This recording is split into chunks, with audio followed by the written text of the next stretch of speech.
The time has arrived. Election day in Alberta. Now, if you're an Albertan, you're choosing between two possible futures. This campaign is actually about giving families hope. This election is a choice between moving forward or going back. If you're like me and live outside of Alberta, well, this election matters to you too because Alberta matters. Oil and gas has rebounded. Alberta is one of the wealthiest provinces in the country, and depending on who wins, the province's relationship with Ottawa might either be somewhat smooth or prickly like a porcupine. In short, Alberta's decision tonight will be felt across the country. So today, a simple, digestible guide to the election campaign. From the slip-ups to the closet skeletons, the debate amidst natural disaster, and how both parties brought in the big guns.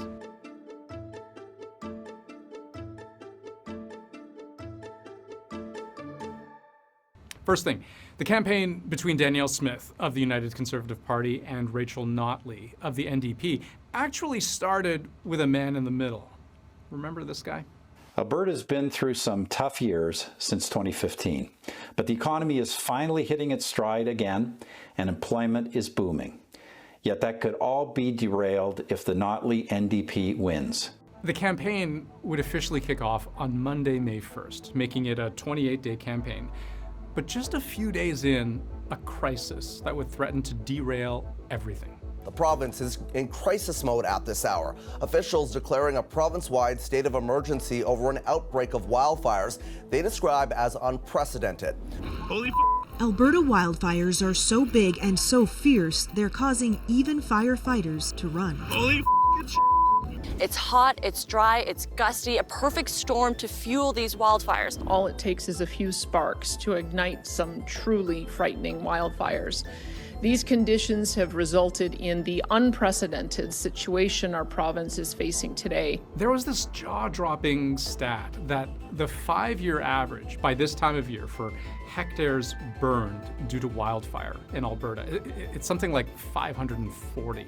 So this year, to see 400,000 hectares burned, and we're only May, that's crazy. It's devastating. We didn't even have time to grab anything important or pictures or nothing. We just had what we had on our backs. Some made it to Edmonton, where a convention center has been transformed into an emergency shelter as evacuees wait for word on whether their town is still standing. Pretty sad. At least we're together, and we've got the dogs, and we're safe anyway. On day 6 of the campaign, Danielle Smith, as Premier, would declare a state of emergency. And that's unusual for someone in campaign mode, where typically premiers go into a kind of caretaker mode rather than an actively governing one. Leaders jettison their premier title and just become party leader and just are in campaign mode. This showed her in executive mode, responding to a disaster, and she did so fairly capably. There was certainly no criticism of her performance from the other side. The other thing that this enabled Smith to do was change the channel and put the focus on her performance as premier during a big chunk of this campaign. Sometimes we even saw Smith and Notley together. It showed that both had ability to be collegial, collaborative, statesman-like. As much as this was a very partisan, bitter election, that was this shining moment during a crisis where both of them came together. And it also reminded us that Notley was premier during the Fort McMurray wildfires back in 2016. And that was probably one of the most acclaimed parts of her premiership, too.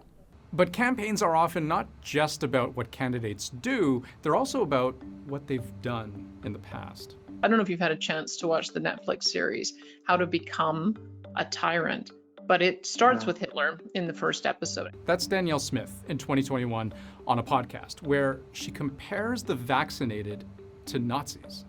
We have 75% of the public who say, not only hit me, but hit me harder, and keep me away from those dirty unvaxxed. That clip resurfaced during the campaign, and Smith had to apologize. It is hard for any leader, no matter how good you are, to explain away when you are comparing people who supported vaccination to the adherents or followers or silent supporters of Adolf Hitler. And more of what Smith has said would come back to haunt her. Notley's team dug up a clip of Smith speaking at a conference, which they said showed that she wants to privatize healthcare. You need to give people the means to spend their own money on these types of services. Otherwise, and we've seen it, otherwise people will just sit and they'll wait and they'll hope that the government or the politicians or their doctor or someone will find a way for them to get the care that we need. We need to empower patients. We need to give them the means to do it. Smith once again was forced to explain, saying, no, there's no plan to change the system, and that she would just continue the current way of doing things, where only certain surgeries are contracted out, which is done in lots of places, including where I live, in Ontario. But her explanation wasn't enough for everyone. And costing Albertans their jobs. Hospitals are not for sale. Radio silence, eh? That's all good. Yeah, it's not. We got all day.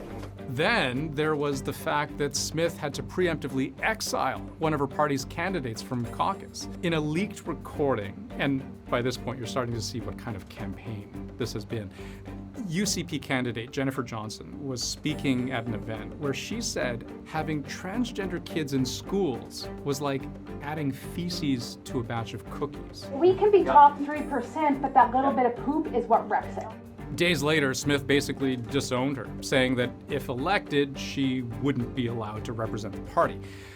But the pain train wasn't done rolling through Smith's station. Oh no. Right smack in the middle of the campaign, Alberta's ethics commissioner said Smith had violated the Conflict of Interest Act in a case that would take me too long to fully explain. But basically, it involved one of her old promises to grant amnesty to people charged with COVID-related offenses, which, she can't actually do, and whether it was appropriate for her to then speak with the province's Justice Minister and Attorney General about one man's specific case.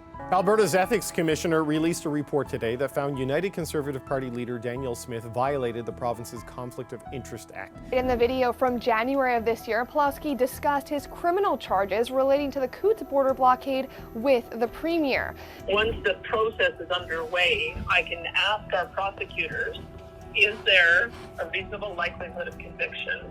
And is it in the public interest? And I assure you, I have asked them that almost weekly ever since I got started here. Point being, it was messy and followed her not just into the campaign, but into the leaders' debate too.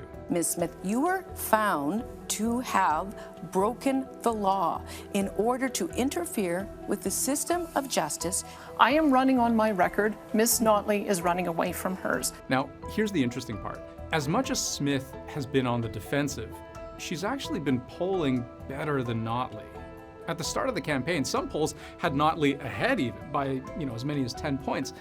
If nothing else, it was neck and neck. The steady drumbeat from Rachel Notley and the NDP might have backfired. It might be, people may be turned off by how much negativity, how much it is about don't vote for Danielle Smith. Where do you think Justin Trudeau got the idea for just transition and for an emissions cap and for a carbon tax? He got it from Ms. Notley when she was Premier. What's more, a recurring thorn in Notley's side has been that while Smith is Premier, Notley was Premier for 4 years. And those were tough years for Albertans.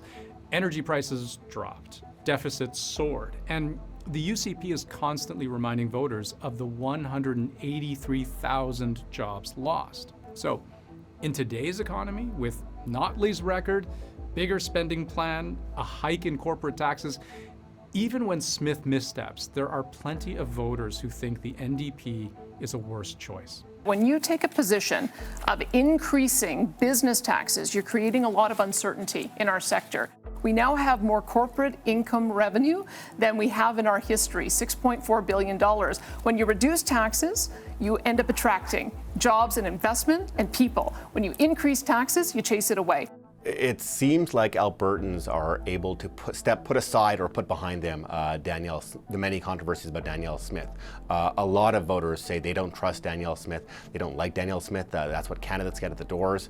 But also a lot of people say they don't like Rachel Notley. Right now it's the chance between two very polarizing, very different options that people seem to have. And conservative brand tends to be the default choice for Albertans. Here's one more thing to know about the Alberta election campaign. While Danielle Smith received plenty of high-powered help from Conservatives in high places, from Stephen Harper to most recently Pierre Poilievre.